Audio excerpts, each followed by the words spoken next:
Bonjour à tous et à tous et bienvenue sur ma chaîne dédiée à l'immigration au Canada. Dans cette vidéo, je vais vous parler de la différence entre étudier en France et étudier au Canada. La vidéo sera décomposée en trois parties. Tout d'abord, nous allons parler de l'admission, tout ce qui touche à la recherche des universités. Par la suite, nous allons parler de l'immigration et enfin finir par les études de façon générale. Rentrons maintenant dans le vif du sujet. En termes de la demande d'admission, le processus pour l'admission en France est totalement différent du processus pour l'admission pour venir étudier au Canada. Au Canada, pour pouvoir trouver un établissement, avoir une offre d'admission, il faut que vous postulez ou que vous faites votre demande d'admission directement au sein des différentes universités ou cégep en question, alors qu'en France, vous passez par le portail soit Campus France, soit Admission Post-Bac.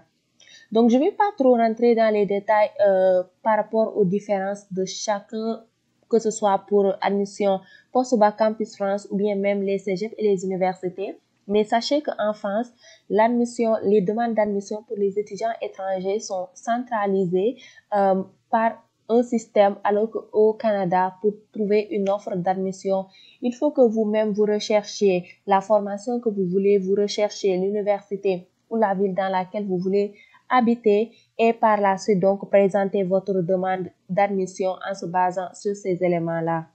Ainsi, vu que le système de la France est assez centralisé, donc vous payez juste un frais unique et vous pouvez choisir un nombre déterminé d'universités dans lesquelles vous allez en fait envoyer vos dossiers pour qu'ils l'étudient. La dernière fois que je me rappelle, je pense que le montant c'est 75 000 francs CFA pour la demande d'admission au sein de Campus France, alors que pour les universités au Canada, les montants varient d'un établissement à une autre.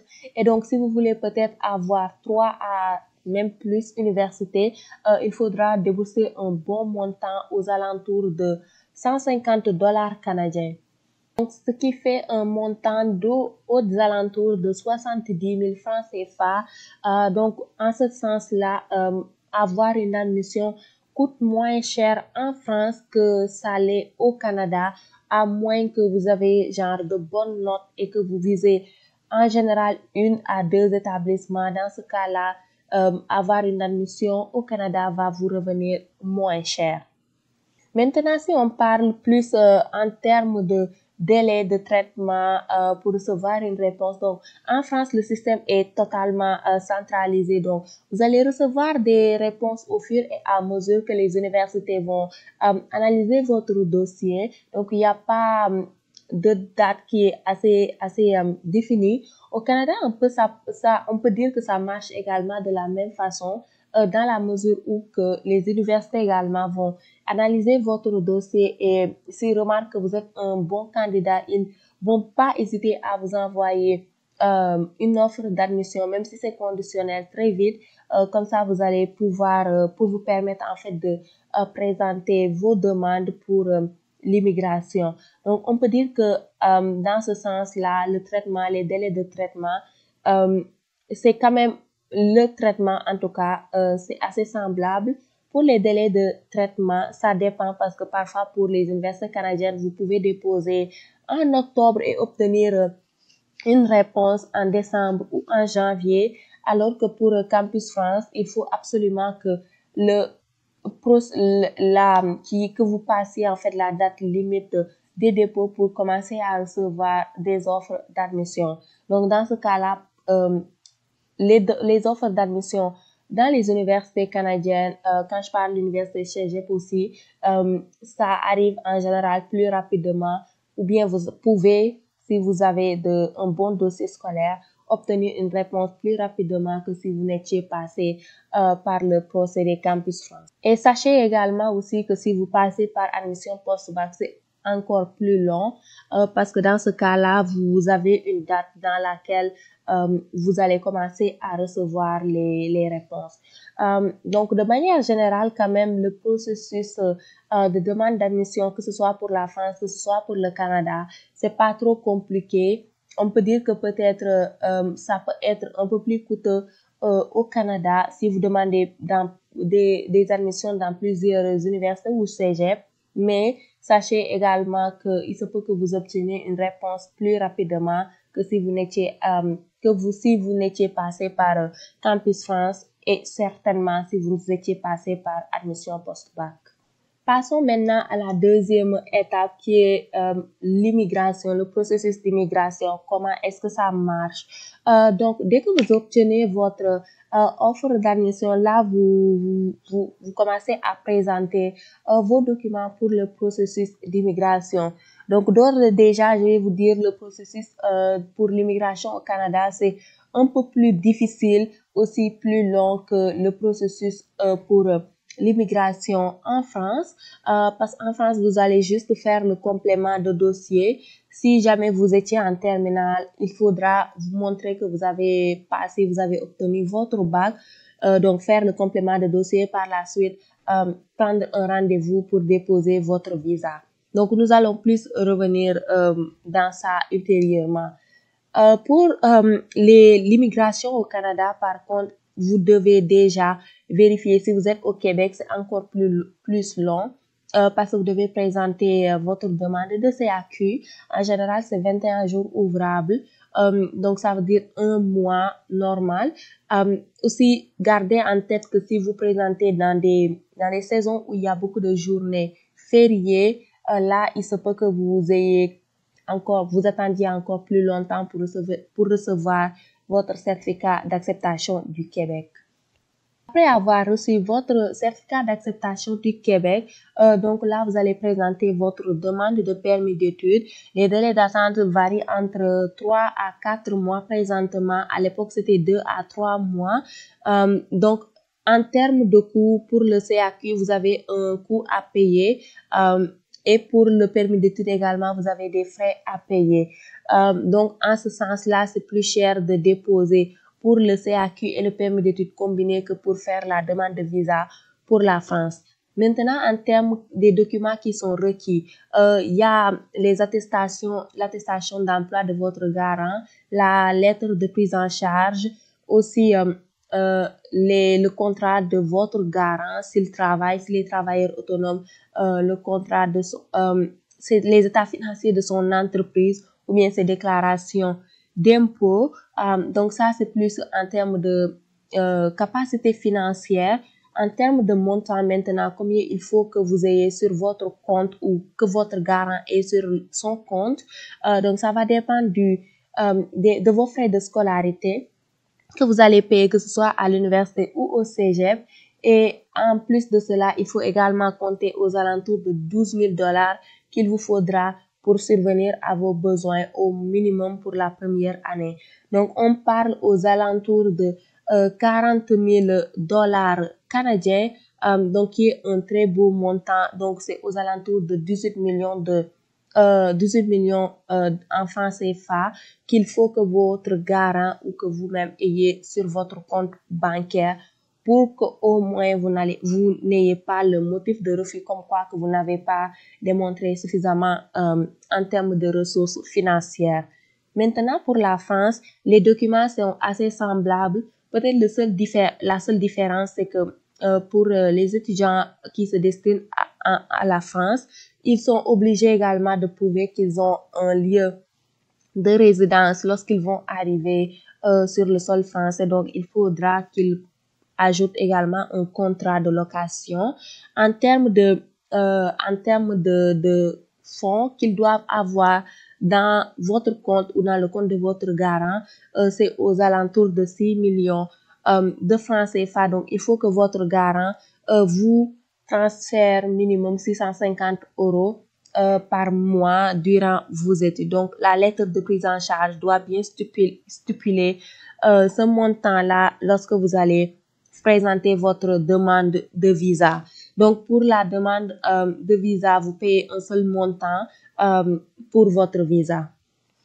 En termes de coût, on parle de 50 € pour le visa de la France et aux alentours de 257 $ canadiens pour le CAQ et la demande de permis d'études combiné. Donc, Les frais pour les dossiers, les demandes pour l'immigration au Canada sont quand même largement supérieures à celles pour le visa de la France.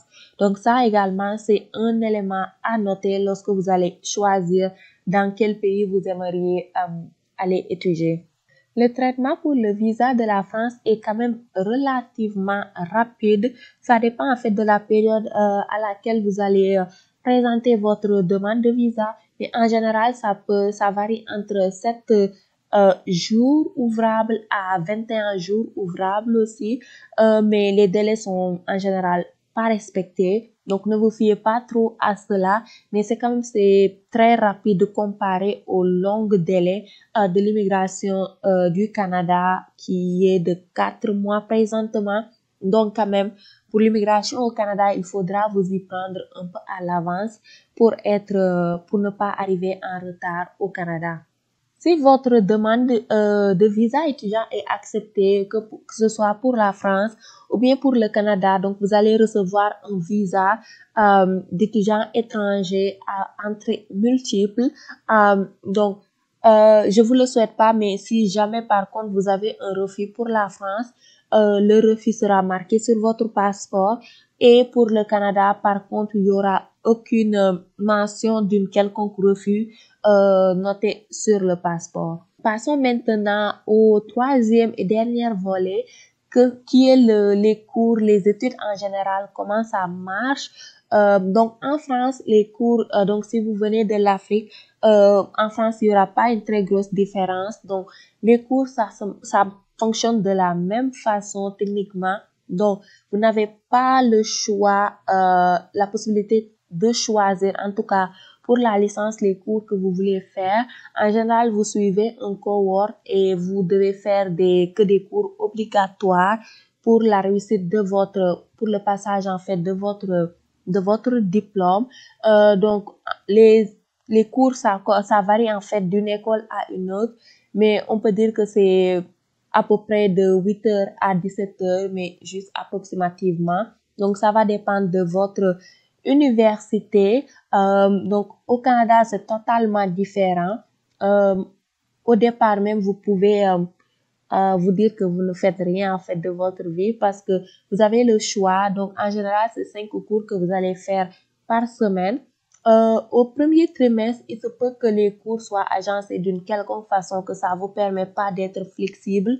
Mais au deuxième trimestre, c'est vous qui allez choisir vous-même les cours que vous voulez prendre également à quelle période de la journée vous voulez prendre ces cours-là. Et donc, de cette façon-là, ça va vous permettre de mieux agencer votre agenda. Sachez tout de même qu'il y a des cours qui seront obligatoires que vous devez absolument faire pour pouvoir faire les autres cours plus avancés. Mais comparé à la France, donc, vous êtes assez flexible au Canada en termes de cours. Donc, ça permet en fait que les études ici sont assez spécifiques. C'est pas la France, les études sont bien. Par contre, on est beaucoup dans du général, de la théorie, contrairement à ici où il y a tout le temps de la théorie, mais quand même, on essaie d'être assez spécifique dans les cours. L'autre chose aussi que je voulais parler, c'est des études de conciliation, études et travail. Donc, en France, je pense que vous avez le droit de travailler durant vos études. Par contre, avec le fait que vous étudiez à temps complet, vous ne pouvez travailler que durant le week-end. Et à une certaine époque, il me semble que c'était même pas autorisé. Donc, juste vérifier cette information-là que je vous dise.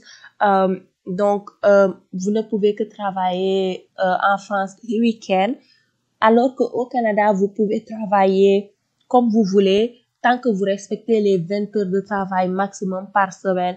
Donc, le reste, vous faites ce que vous voulez. En France, durant l'été, vous pouvez travailler sans problème. Au Canada aussi, vous pouvez travailler l'été sans problème. Peu importe, il n'y a pas de limite. Les 20 heures, ça saute automatiquement durant les vacances. Donc, en France et au Canada aussi, en tant qu'étudiant, vous êtes très certainement, vous serez payé au salaire minimum. mais en tant qu'étudiant aussi, vous n'avez pas besoin de beaucoup pour survivre. Vous payez vos frais de substance. En termes de frais de scolarité, à l'époque, la France était plus attrayante parce que les frais de scolarité, il n'y en avait qu'une, 650 € par année. Malheureusement, ça a changé. Il me semble que maintenant, pour la licence, c'est aux alentours de 2800 € pour l'inscription. Pour la maîtrise, aux alentours de 3800 €. Pour le doctorat, c'est un peu moins cher. J'ai pas le montant en tête, mais il me semble que c'est vraiment pas cher pour le cycle du doctorat. Au Canada, les études sont excessivement chères. Ça, c'est pour cette raison que l'obtention du permis d'études est assez compliquée. Mais ça va varier également d'un établissement à une autre, d'une cégep à l'université, sachant que l'université, ça coûte plus cher que les cégeps en général. J'aimerais aussi un peu toucher le volet vie, accessibilité à tout. Dans ce sens-là, la France est 1000 fois mieux que le Canada. Je me rappelle, il me semble que l'assurance maladie, pour les étudiants, c'est genre, vous payez rien pour ça. La téléphonie, c'est pas cher du tout. Le transport, c'est à la limite aussi, c'est vraiment pas cher. Vous touchez à l'allocation, j'ai oublié le nom, pour le logement, peut-être si quelqu'un se rappelle, vous pouvez le mettre en commentaire, mais vous touchez l'allocation pour le logement. Donc, ça va permettre d'économiser des sous aussi par mois. Donc, la France, à ce niveau-là, il n'y a rien à reprocher. Les restos U sont pas chers du tout. La nourriture est très bonne d'ailleurs. J'ai que de belles souvenirs de la nourriture française. Donc, en ce sens-là, la France est vraiment beaucoup mieux que le Canada. Ici, il faut absolument avoir une assurance privée en tant qu'étudiant étranger. En général, ça coûte 700 $. Vous serez affilié à l'université qui va vous sponsoriser. Le transport, ça coûte cher, pas excessivement cher, mais cher. Mais en tant qu'étudiant étranger, vous avez un rabais. La téléphonie, ça coûte excessivement cher. On connaît pas d'illimité ici. Je pense que si je me rappelle bien, en France, l'illimité, ça coûte aux alentours de 11 €, le Wi-Fi. Mais ici, le 2 gigas ou 5 gigas, là, quand même, ça, on a un peu avancé, mais le 2 gigas par mois, on paie aux alentours de 45 $. Je comprends pas pourquoi, mais c'est horrible. Donc, en ce sens-là, la France est beaucoup mieux.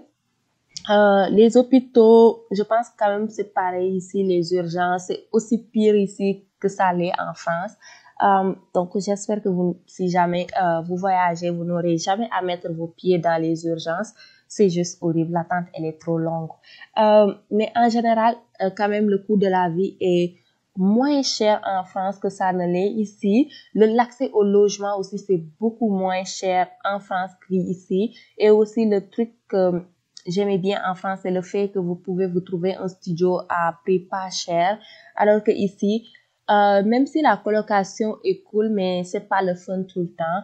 Et c'est pas également très facile à trouver des studios.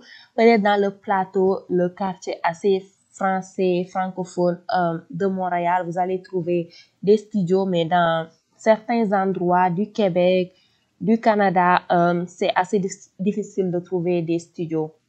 Donc, les bachelors, et ça coûte assez cher, contrairement à la France. Donc, en ce sens-là, le coût de la vie, nickel en France, la bonne nourriture. Ici, la nourriture, c'est horrible. Mais bon, donc, en termes de coût de la vie, la France est top. Maintenant, si on parle plus des débouchés, donc je pense que c'est ce point-là qui fait que beaucoup de gens peut-être veulent venir au Canada et non en France. Déjà, nous, avec le bachelor, donc la licence, donc c'est le bac plus 3, la licence en France, licence professionnelle. Donc, vous pouvez directement accéder au marché de l'emploi. C'est sûr que vous n'allez pas faire des salaires à 6 chiffres, vous n'allez pas être super riche, mais quand vous allez avoir un bon emploi rémunéré, Par contre, ça va dépendre également du secteur d'activité dans lequel vous avez étudié, dans lequel la chance que vous avez pour trouver un travail dans ce secteur-là. Ça, c'est assez semblable à la France aussi. Tout va jouer, tout va dépendre du type d'études que vous avez fait. Donc, ça va vous permettre certaines études informatiques. Je répète tout le temps informatique ici, mais il y a beaucoup d'autres études qui sont aussi, qui offrent aussi beaucoup de bons avantages. Donc, les métiers d'informatique en général, vous allez trouver un emploi facilement, si je puisse dire. Et aussi, le salaire n'est pas pire aussi. Donc, nous, au Canada, avec la licence, le bac+3, on peut directement rechercher, accéder au marché de l'emploi. En France, je pense que c'est très difficile, voire impossible, à obtenir, à moins que vous êtes, je pense, vous entrez comme technicien, dans le domaine que vous voulez. Peut-être pas impossible, mais ce sera très difficile. Donc, en général, les gens vont continuer en maîtrise et par la suite se chercher un emploi. Donc, je sais que aussi le taux de chômage est assez élevé en France présentement, pas aussi élevé au Canada, mais il y a une chose aussi qu'on nous fait croire avant qu'on ne vienne au Canada, c'est vu que on nous dit souvent, on nous disait, il y a beaucoup de vieux au Canada, ils recrutent tout le temps, ils ont besoin de personnel, c'est vrai, mais sachez que les emplois qui demandent des diplômes, en général, le besoin est là, mais ils vont pas le donner à la première personne qu'ils vont trouver. Donc, même s'ils ont besoin du personnel, ils vont peut-être pas vous embaucher parce que vous avez un diplôme pour faire ce travail-là. Ils valorisent beaucoup l'expérience. Donc, ça aussi, c'est peut-être un inconvénient qu'on parle pas souvent du Canada parce que récemment, il y a même beaucoup de gens qui sont venus en tant que personnes qualifiées. Donc, ils avaient déjà des travaux des diplômes dans leur pays, du travail dans leur pays d'origine, mais qu'ils n'arrivent pas à intégrer le marché professionnel canadien. Donc, ils vont trouver un travail, c'est sûr, mais à salaire minimum. Avec un diplôme, je pense pas que quelqu'un veuille faire ça à long terme, peut-être pour un laps de temps, pour s'habituer à la vie canadienne, pourquoi pas, mais pas avec une maîtrise en poche, voire même un doctorat. Donc, en ce sens-là, je pense que il y a du travail à faire ici. Par contre, je pense que c'est quand même, on est pas mal comparé à d'autres pays, peut-être même comparé à la France en ce sens-là, parce que je sais que c'est assez compliqué de trouver un travail, surtout dans certains domaines. Certains domaines, quand même, c'est assez facile. Je dirais bien, peut-être les gens qui ont fait les écoles d'ingénieurs, les cycles d'ingénieurs, peut-être eux, ils auront la chance d'avoir au moins un travail à la fin de leurs études, mais pour certains types de formation, c'est assez compliqué. Donc, peu importe que vous choisissez la France comme le Canada, essayez de trouver quand même un emploi qui va vous permettre de rentrer dans le marché du travail à la fin de vos études.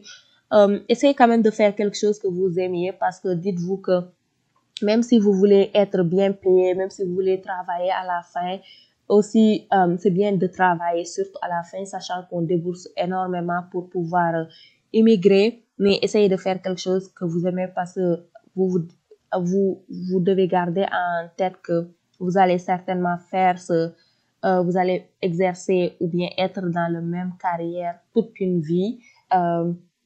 Ben, ça peut être très long, donc juste c'est une chose aussi à garder en tête quand on est jeune. Peut-être on passe pas trop à ça, mais essayez de faire quelque chose qui vous aime aussi.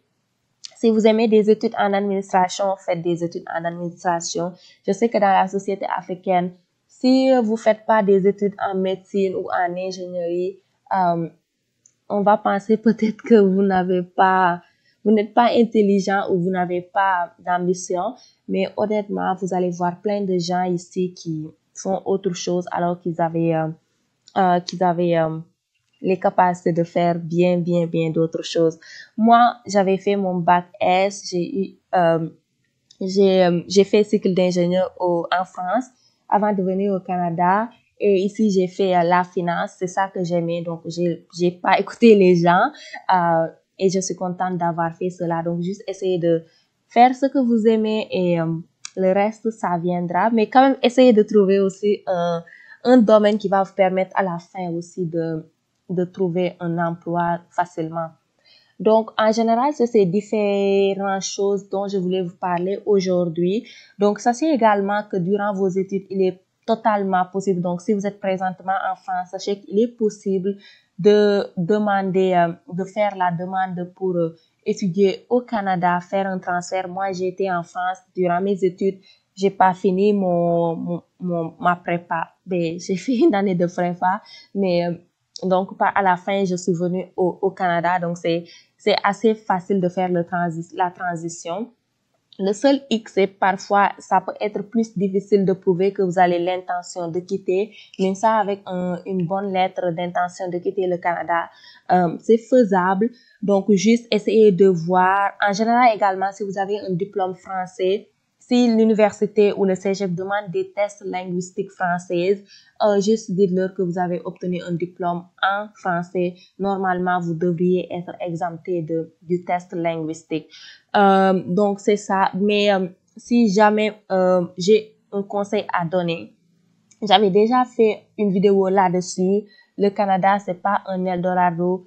La France est aussi loin d'être un Eldorado. Donc, juste essayer d'aller là où vous pouvez. Si vous avez vraiment les moyens pour venir au Canada, même si vous avez les moyens, quand même, essayez de chercher une bourse parce que c'est assez cher. Mais si vous avez les moyens, tentez votre chance au Canada. Ça en vaut vraiment le coup. Quand même, on est très chanceux. En tout cas, on remercie. Moi, j'ai eu la chance de venir ici. Donc, on est chanceux à ce niveau-là. Mais si jamais le Canada, peut-être en termes de situation financière, c'est pas faisable pour vous, sachez que la France est un très bon pays. Vous pouvez trouver un travail et vivre paisiblement là-bas et avoir genre tout ce que vous voulez là-bas. Donc, c'est possible aussi. Ça peut être, avant c'était moins cher, là c'est un peu plus cher, mais je sais que en termes d'immigration quand même, la France est plus accessible que le Canada. Par contre, j'ai vu plein de gens qui se sont fait refuser en France et qui ont pu immigrer au Canada. Donc, pour vous dire que parfois aussi l'argent n'est pas le seul élément qui rentre en jeu. Je sais qu'il y a l'âge qui rentre en jeu aussi et c'est un facteur parfois qui peut nuire à certaines personnes parce que les agents d'immigration vont se demander pourquoi vous immigrez, vous allez étudier avec un certain âge, mais de toute façon, vous n'allez rien perdre en tentant votre chance. Donc, tentez votre chance. Si vous avez de bonnes notes, essayez de diversifier en fait. Postulez au Canada, postulez en France. Si le Canada, ça marche, tant mieux. Si ça marche pas, au moins vous avez un joker, vous pouvez essayer la France parce que c'est un bon pays aussi. Et si ça marche aussi, tant mieux. Aussi, regardez le pays que vous aimez. Ne suivez pas parce que les gens disent que le Canada c'est bien, que ça va être bien pour vous. Le Canada n'est pas un Eldorado. Donc, tout n'est pas parfait ici. Il y a beaucoup de gens qui souffrent ici. Donc, juste garder ça en tête. Il y a une possibilité, je pense qu'il y a la possibilité d'être bien partout, même en Afrique. Ça peut être plus difficile, surtout comment nos sociétés sont faites. Mais juste réfléchissez à ce que vous voulez réellement et à essayer d'obtenir des bourses. Et si jamais ça marche, franchement, le Canada est un bon pays. Tentez votre chance. Si jamais ça marche pas, c'est pas la fin du monde. Tentez un autre pays et par là, vous allez juste passer par l'immigration permanente ou bien le permis de travail pour venir directement travailler au Canada. Donc, il y a toujours une possibilité. C'est pas parce que vous ne pouvez pas étudier au Canada que c'est mort, vous n'allez jamais venir au Canada. Non, il y a d'autres volets qui existent, le permis d'études. Donc, si vous n'avez pas les moyens présentement de venir au Canada, essayez d'aller dans des pays qui sont plus accessibles pour vous financièrement. Et après, à la fin de vos études, après avoir eu au minimum une année d'expérience professionnelle, là, vous pouvez retenter le Canada en tant que travailleur temporaire ou bien en tant que résident permanent. Donc, c'était ça l'objectif du vidéo que je voulais faire aujourd'hui, faire un peu une comparaison entre la France et le Canada. J'ai eu la chance d'avoir étudié là-bas pendant une année. Avant de venir au Canada, c'était une très belle expérience, malgré le fait que les études que je faisais, j'aimais pas. Mais c'est une très belle expérience que j'ai eue de la France. Le Canada aussi, c'est un très bon pays. Il y a beaucoup d'opportunités ici. C'est un peu cher. Quand même, on achète notre présence ici.